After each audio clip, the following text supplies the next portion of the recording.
కర్నూలు జిల్లా ఆదోని మండలం సంతెకుడ్లూరు గ్రామంలో వింత ఆచారం కొనసాగుతోంది. స్త్రీల వేషధారణ ధరించిన పురుషులు ర్యాలీగా వెళ్లి రతి మన్మధుల స్వామివారికి పూజలు నిర్వహించడం అనాదిగా వస్తోంది. ఇంతకీ ఈ వింత ఆచారం ఎలా వచ్చింది? దీనిపై అక్కడి వారి నమ్మకం ఏంటి తెలుసుకుందాం రండి.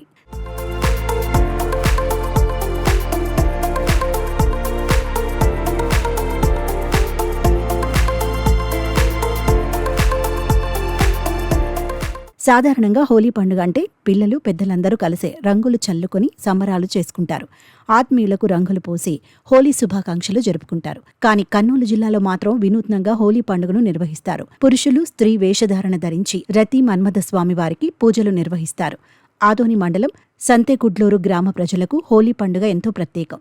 ఈ గ్రామంలోని పురుషులు హోలీ సందర్భంగా స్త్రీల వేషాలు ధరించి ఇళ్ల నుంచి ర్యాలీగా బయలుదేరి రతి మన్మథులకు ప్రత్యేక పూజలు చేస్తారు.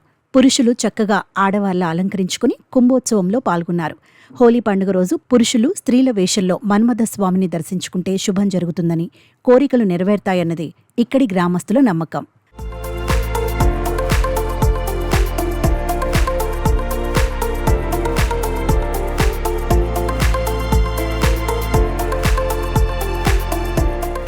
సంతానం కలగని వారు, ఉద్యోగం రానివారు, సమస్యలతో సతమతమవుతున్నవారు, ఇలా అనేక రకాల ఇబ్బంది పడేవారు ఇలా పూజలు నిర్వహిస్తారు. కోరిన కోరికలు నెరవేరినా కూడా స్త్రీల వేషధారణ ధరించి స్వామివారికి పూజలు నిర్వహిస్తారు. ఉన్నత విద్యావంతులు, ఉద్యోగాలు చేస్తున్నవారు, రైతులు ఇలా అందరూ చీర కట్టి బంగారు ఆభరణాలు ధరించి పూజలు చేస్తారు. ఈ సంప్రదాయాన్ని గ్రామస్తులు తరతరాలుగా పాటిస్తున్నారు. నేడు ఎంతో ఉత్సాహంగా స్త్రీల వేషధారణ ధరించి రతి మన్మథుల స్వామికి పూజలు నిర్వహించారు.